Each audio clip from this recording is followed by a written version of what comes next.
ममता दिव्य चेतनार धारावाहिक कार्यक्रम ब्रह्मावधूत विश्वनाथ बाबा महोदय कालजयी सृष्टि महिमा धर्म प्रतिपादकर अष्टम उल्लास को आंभे माने श्रवण करुछंती। दर्शक बंधु आसंतु श्रवण करिबा आजिर प्रसंग को। सन्यासी मानकर जाजक ब्राह्मण और नृपादि गृहरे भिक्षा ग्रहण निषेधर विवरण कथा वस्तु। भिक्षां चतुर्षु वर्णेषु विगर्ह्याना वर्जयं चरेत् सप्तागारान संक्लुप्ता तुष्ये लुब्धेन तावता। भागवत वर्णना करागला। चतुर्षीति ब्राह्मणे नैव वृत्तिभेदन चतुर्विधेषु पूर्वा संभवे वा विगर्ह्यान अभिशप्त पतितान असंक्लुप्तान अत्रायम लाभ भविष्यति पूर्व मनु दृष्टान। आजीविकाकारी ब्राह्मण प्रतिग्रह जाजन अध्ययन शीलंछ वृत्ति यही चारि वर्णर अटंती। एमानंकर गृहरे भिक्षा करिबा निंदनीय अटे। एमानंकर गृहरे भिक्षा करिबो नाही, अर्थात जे पर्यंत उत्तम वर्णरे भिक्षा मिलुछि से पर्यंत निकृष्ट वर्णर गृहरे भिक्षा करिबो नाही। पूर्वरु अनभिप्रेत सप्त गृहरे भिक्षा करिबो, तद्वारा जहाँ लब्ध हेब तहिरे संतुष्ट हेब। बृहनारदीय पुराण रे वर्णना करागला। औपासना परित्यागो देवल श्यान भोजनम सुरापज शीत संजोगम सुरापान समम स्मृतम। संध्या उपासनादि परित्याग देवल ब्राह्मणर अन्न भोजन किंबा मद्यपानकारिणी स्त्री संसर्ग कले मानव को मद्यपानर पातकरे लिप्त हेबाकू हुए। बृहनारे वर्णना करा जाउछि। प्रतिग्रहरता जेच नक्षत्र पाठका जेच देवल कानानाम भोगनस्त शृणु स्वमे राजना कल्प पर्यंत जातनासु च दुखिनः पच्यन्ते सततम पापा बेष्टा भोगरता सदा। हे राजन, जे माने प्रतिग्रहरत जो माने नक्षत्र पाठी दैव ज्ञान दी विशेष एवं जो माने देवला न भोजी सेमानंक वृत्तांत श्रवण कर। से पापिष्ट माने एक कल्प पर्यंत विष्टा भोग निरत होई जातना भोगपूर्वक सर्वदा नरकरे पचुथांती। बृहनारे पुनः वर्णना करागला।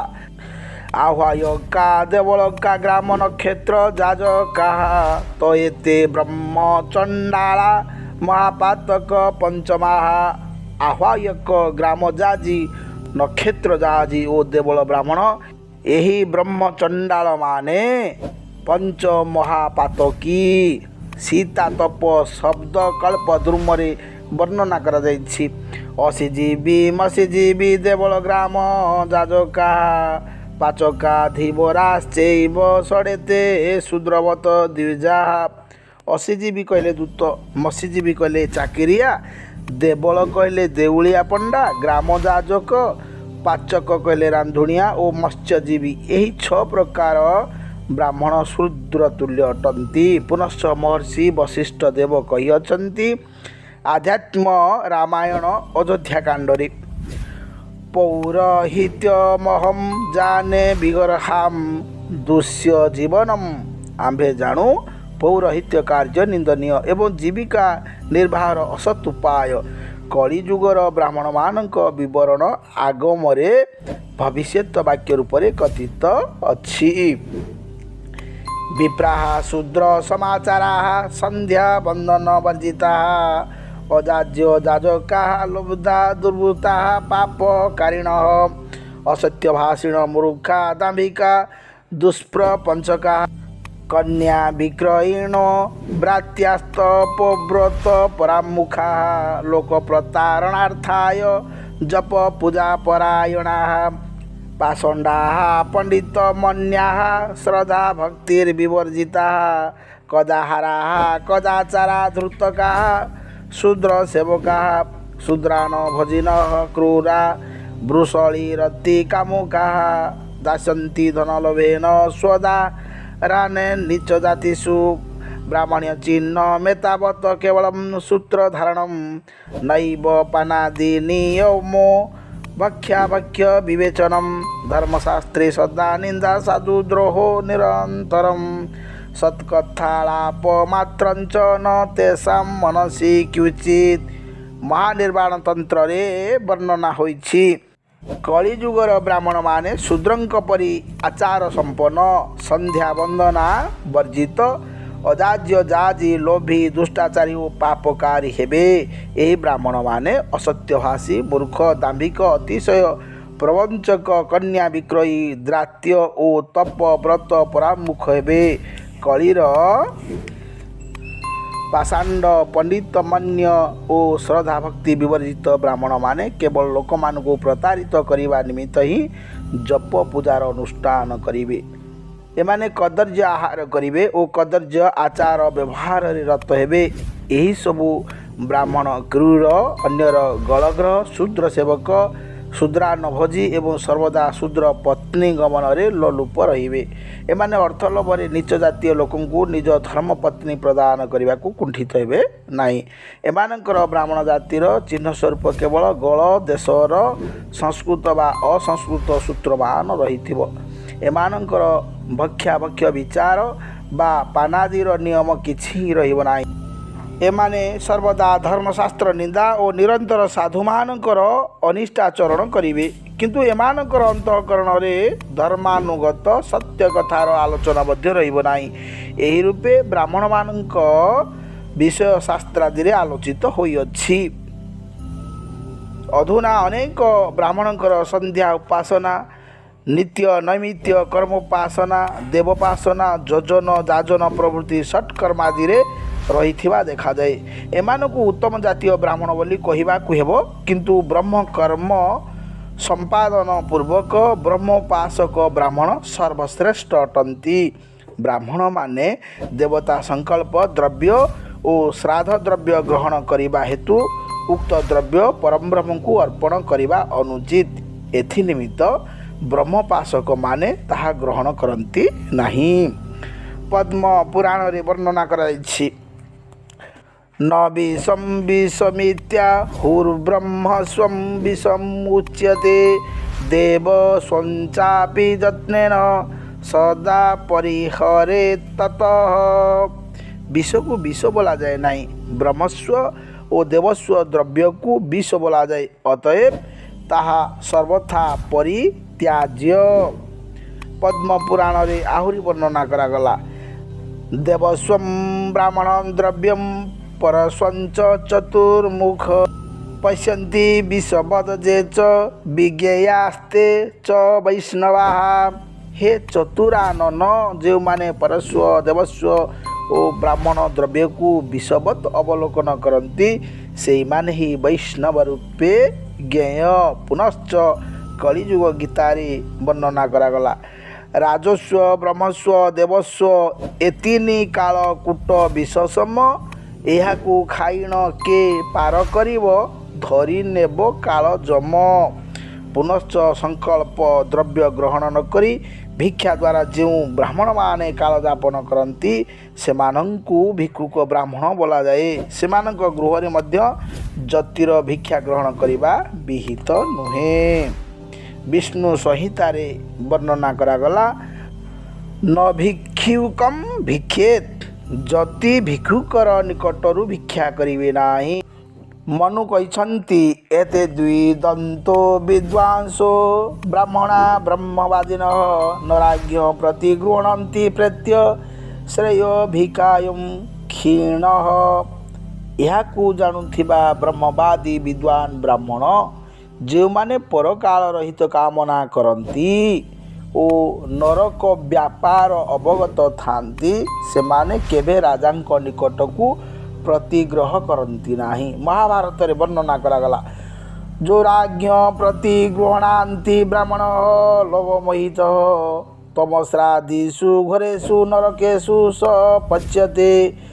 जोर्थम प्राप्य नृपाद विप्र न शोचन्ति प्रहुष्यति, न पश्यति स मूढ़ात्मा नरक जातना भयम। जो ब्राह्मण लोभरे मोहित होई राजद्रव्य ग्रहण करे से तमिश्रादि घोर नरकरे पच्यमान हुए। ଯେଉଁ ବିପ୍ର ନୃପଠାରୁ ଅର୍ଥ ପ୍ରାପ୍ତ ହୋଇ ଶୋଚନା ନ କରି ହୃଷ୍ଟ ହୁଏ ସେ ମୂଢ଼ାତ୍ମା ନରକ ଯାତନା ଭୟ ଅବଗତ ହୋଇନାହିଁ। ମନୁ କହୁଛନ୍ତି ଅଧୀତ୍ୟ ଚତୁର ବେଦାନ ସର୍ବଶାସ୍ତ୍ରାର୍ଥ ମର୍ମବିତ୍ ନରେନ୍ଦ୍ର ଭବନେ ଭୁକ୍ତ୍ୱା ବିସ୍ନାୟାମ୍ ଜାୟତେ କୃମିଃ। ଚତୁର୍ବେଦାଧ୍ୟାୟୀ ସର୍ବଶାସ୍ତ୍ରାର୍ଥ ମର୍ମଜ୍ଞ ବ୍ୟକ୍ତି ରାଜାଙ୍କ ଭବନରେ ଭଜନ କଲେ ବିଷ୍ଠାରେ କୃମି ହୋଇ ଜନ୍ମଗ୍ରହଣ କରନ୍ତି। ପୁନଶ୍ଚ ପୁରାଣରେ ଉକ୍ତ ଅଛି ଯେ ଏକ ସମୟରେ ଧରଣୀରେ ଦୁର୍ଭିକ୍ଷ ଉପସ୍ଥିତ ହେବାରୁ ସପ୍ତ ଋଷି କେଉଁମାନେ ସପ୍ତ ଋଷି ଅର୍ଥାତ୍ ଅତ୍ରିଶୈବ ବଶିଷ୍ଠସ୍ୟ କଶ୍ୟପଃ ସୁମହାତପଃ ଭରଦ୍ୱାଜस्तथा ଚାନ୍ୟ ଗୌତମଃ ସଂସିତବ୍ରତଃ କୌଶିକ ଯମଦଗ୍ନିଶ୍ଚ ତଥୈବାରୁନ୍ଧତି ସତୀ। କ୍ଷୁଧାର୍ତ ହୋଇ ଭ୍ରମଣ କରୁ କରୁ ବୃଷାଦର୍ଭୀ ନରପତିଙ୍କ ରାଜ୍ୟରେ ଉପସ୍ଥିତ ହେଲେ ଏବଂ ଦ୍ୱାରେ ଦ୍ୱାରେ ଭିକ୍ଷା ଯାଚଜ୍ଞା କଲେ। କୌଣସି ସ୍ଥାନରେ ମୁଷ୍ଟିପାତ୍ର ଅନ୍ନ ନ ମିଳିବାରୁ ସେ ପଥ ମଧ୍ୟରେ ଏକ ମୃତ ବାଳକର ଶବକୁ ଦର୍ଶନ କରି ପରସ୍ପର ମନ୍ତ୍ରଣା ପୂର୍ବକ ତାହାକୁ ଗ୍ରହଣ କଲେ। ଏମନ୍ତ ସମୟରେ ସେହି ସ୍ଥାନରେ ରାଜା ବୃଷାଦର୍ଭୀ ଉପସ୍ଥିତ ହୋଇ ସେମାନଙ୍କୁ କହିଲେ, ହେ ମୁନି ସତ୍ତମଗଣ, ଆପଣମାନେ ଏ କି ନିନ୍ଦିତ କର୍ମ କରୁଅଛନ୍ତି? ଏହା ରାକ୍ଷସମାନଙ୍କର କର୍ମ। ଆମ୍ଭେ ଆପଣମାନଙ୍କୁ ଅନ୍ନ ପ୍ରଭୃତି ଦାନ କରୁଅଛୁ। ଆପଣମାନେ ଏହି ମୃତ ଶିଶୁର ଶବକୁ ପରିତ୍ୟାଗ କରନ୍ତୁ। ଋଷିମାନେ କହିଲେ, ସ୍କନ୍ଦ ପୁରାଣ ନାଗର ଖଣ୍ଡରେ ବର୍ଣ୍ଣନା କରାଗଲା। ପ୍ରାୟଶ୍ଚିତ୍ତଂ ସମାଦିଷ୍ଟଂ ମହାମାଂସସ୍ୟ ଭକ୍ଷଣାତ୍ ପ୍ରତିଗ୍ରହସ୍ୟ ଭୂପାଳାଦାପତକାଳେପି ନ ନୃପ। ହେ ରାଜନ, ମହାମାଂସ ଭକ୍ଷଣ କରିବାର ପ୍ରାୟଶ୍ଚିତ ଶାସ୍ତ୍ରରେ ନିର୍ଦ୍ଦିଷ୍ଟ ଅଛି, କିନ୍ତୁ ଆପତ କାଳରେ ମଧ୍ୟ ରାଜାଙ୍କ ଠାରୁ ପ୍ରତିଗ୍ରହର ପ୍ରାୟଶ୍ଚିତ ନାହିଁ। ସ୍କନ୍ଦ ପୁରାଣ ନାଗର ଖଣ୍ଡରେ ବର୍ଣ୍ଣନା କରାଯାଉଛି। ରାଜ ପ୍ରତିଗ୍ରହ ଘୋର ମଧ୍ୱାସ୍ୱାଦ ବିଶୋପମଃ ସଦୁରାଦେ ବ୍ରାହ୍ମଣୈସ୍ତ୍ୟାଜ୍ୟ ବିଶେଷାତ୍ କୃତିଭିର୍ନୃପ। ଋଷିମାନେ କହିଲେ, ହେ ରାଜନ, ରାଜ ପ୍ରତିଗ୍ରହ ଅତି ଭୟାନକ। ତାହା ମଧୁ ପରି ମିଷ୍ଟ ହେଲେ ସୁଦ୍ଧା ବିଷତୁଲ୍ୟ। ଅତଏବ ବିଶେଷତଃ ନିଷ୍ଠାପର ବ୍ରାହ୍ମଣମାନଙ୍କର ତାହା ଦୂରରୁ ବିଷତୁଲ୍ୟ ପରିତ୍ୟାଜ୍ୟ। ସ୍କନ୍ଦ ପୁରାଣ ନାଗର ଖଣ୍ଡରେ ଆହୁରି ବର୍ଣ୍ଣନା କରାଗଲା। କସ୍ତବ ପ୍ରତିଗୃହଣାତି ଲୋଭାତ୍ୟୋ ବ୍ରାହ୍ମଣ ଯଥା ଗୌରବାଦିଷୁ ସର୍ବେଷୁ ନରକେଷୁ ସ ପଚ୍ୟତେ ତସ୍ମାଦ୍ ଗଚ୍ଛ ଗୃହେ ଭୂପ ସ୍ୱସ୍ତି ତେସ୍ତୁ ସଦୈବ ହି। ଅତଏବ ଲୋଭୀ ବ୍ରାହ୍ମଣମାନଙ୍କ ପରି କିଏ ତୁମର ପ୍ରତିଗ୍ରହ କରିବ? ଯେ ଏହା କରିବ ସେ ରୌରବ ଆଦି ସମସ୍ତ ନରକରେ ପଚ୍ୟମାନ ହେବ। ହେ ନୃପ, ଆମ୍ଭେମାନେ ତୁମର ଦାନ ଗ୍ରହଣ କରିବୁ ନାହିଁ। ତୁମର ସର୍ବଦା ମଙ୍ଗଳ ହେଉ। ତୁମ୍ଭେ ଗୃହକୁ ଗମନ କର। ଆମ୍ଭେମାନେ ଅନ୍ୟତ୍ର ଗମନ କରୁଅଛୁ। କୌଣସି ପ୍ରକାରେ ହିଁ ଆମ୍ଭେ ତୁମ୍ଭଠାରୁ ପ୍ରତିଗ୍ରହ କରିବୁ ନାହିଁ। ପୁନଶ୍ଚ ଚୈତନ୍ୟ ଚରିତାମୃତ ଆଦି ଲୀଳାରେ ବର୍ଣ୍ଣନା କରାଗଲା। ପ୍ରତିଗ୍ରହ ନା କରିଏ କଭୁ ରାଜଧନ। ମନୁ ମଧ୍ୟ କହିଛନ୍ତି, ରାଜାନଂ ତେଜ ଆଦତେ ଶୂଦ୍ରାଣଂ ବ୍ରହ୍ମ ବର୍ଚସମ୍। ରାଜାଙ୍କ ଅନ୍ନ ଭୋଜନ କଲେ ତେଜ ନଷ୍ଟ ହୁଏ। ଶୂଦ୍ରର ଅନ୍ନ ଭୋଜନ କଲେ ବ୍ରହ୍ମ ତେଜ ରହେ ନାହିଁ। ଶୂଦ୍ରର କାର୍ଯ୍ୟ ଗୀତାରେ ବର୍ଣ୍ଣନା କରାଗଲା। ପରିଚର୍ଯ୍ୟାତ୍ମକଂ କର୍ମ ଶୂଦ୍ରସ୍ୟାପି ସ୍ୱଭାବଜଂ। ବ୍ରାହ୍ମଣାଦି ବର୍ଣ୍ଣତ୍ରୟର ସେବାରୂପ କର୍ମ ନାପିତ ଓ ରଜକ ପ୍ରଭୃତି ଶୂଦ୍ରର ମଧ୍ୟ ସ୍ୱାଭାବିକ ଅଟେ। ସର୍ବଭକ୍ଷରତିର୍ ନିତ୍ୟଂ ସର୍ବକର୍ମଙ୍କର ଶୁଚିଃ ତ୍ୟକ୍ତବେଦ ସଦାଚାରଃ ସ ବୈ ଶୂଦ୍ର ଇତି ସ୍ମୃତଃ। ଯେ ଖାଦ୍ୟ ଓ ଗମ୍ୟାଗମ୍ୟ ବିଚାର ନ କରି ସର୍ବଦା ସର୍ବଭକ୍ଷ ଓ ସର୍ବରତି ହୁଏ, ଯେ ଅଶୁଚି, जे सर्वकर्म करे एवं जे वेदर सदाचार त्याग करे ताकू ही शूद्र कुहाଯାଏ। बृहनारदीय पुराण रे वर्णना करागला गणानां भजनं चैव गणिका नन्नि सेवनं पतितानादनं चैव सुरापान समं स्मृतम्। गणान अर्थात ज्योतिषर अन्न बेश्या बा पतित व्यक्तिर अन्न भक्षण कले ताहा मद्यपान तुल्य हुए। विष्णु संहितारे वर्णना करागला गणगणिका तेन गायका नानी भुक्त्वा सप्तरात्रिं पयसा वर्तेत। गणगणिका चौरबा गायकर अन्न भोजन कले 7 दिन दुग्धपान करी जीवन धारण करिब। अत्रि संहितारे वर्णना करागला रजक शैलुषश्चैव वेणुकर्मोपजीविन एतेषां जस्तु भुक्ते वैद्यजस्तान्द्रायणं चरेत। रजक शैलुष नाट करी जे जीविका निर्वाह करे। वेणु कर्मोपजीवी एमानकर अन्न जो द्विज भोजन करे से चांद्रायण व्रत करिब। मनु चंद्रिका रामानंद स्मृतिमाला रे वर्णना करागला रजक नापित द्विज गणक गणिका नृप बृहन मेल वैष्णव गृहे न भक्ष्यते बुध। विवाह श्राद्ध संकल्प प्रेतक ग्रह पूजन जन्म मृत्यु बलि क्रिया द्रव्यम न भक्ष्यते बुध। ज्ञानी व्यक्ति रजक नापित द्विज गणक गणिका नृप बहुआन मेल होटलान ओ वैष्णवादी गृह भोजन करती नहीं। बुधजन विवाह श्राद्ध संकल्प प्रेत और ग्रह पूजन सूतक मृतक एवं बलि क्रियार द्रव्य भक्षण करती नहीं। ब्रह्मांड पुराण रे वर्णना अच्छी आदित्यम श्राद्ध यज्ञसु न गच्छेदे जोगवीति क्वचित एवं हिंसको जोगी भवेदिति विचारणा। जोगवीत व्यक्ति श्राद्ध यज्ञ मानक कदापि आतिथ्य ग्रहण करिवे नाही। एही प्रकार जोगी अहिंसक हुए यह शास्त्र विचार अटे। ममता दिव्य चेतनार आज कार्यक्रम को ये रखुछि।